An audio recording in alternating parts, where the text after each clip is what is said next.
احتفالا باليوم الوطني لعيد الطالب، أحيت جامعة محمد الشريف مساعدية على مستوى القطب الجامعي الجديد الذكرى 68 ليوم الطالب، وذلك بحضور نائب مديرة الجامعة وعمداء الكليات وأساتذة وكذا السلطات المحلية المدنية والعسكرية للولاية، وعلى رأسهم والي ولاية قهراس عبد الكريم زيناي.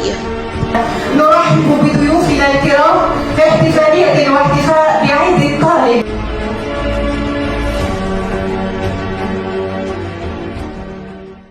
الاعتزاز في يوم الطالب المصادف ل19 مايو كل سنة، وهي الذكرى الخالدة التي دائما يجدد فيها الطالبات والطلبة مع أسلافهم الجامعيين والثانويين الذين أعلنوا الإضراب عن الدراسة في ذلك اليوم المشهود، وغرسها في نفوس طلابنا وطالباتنا.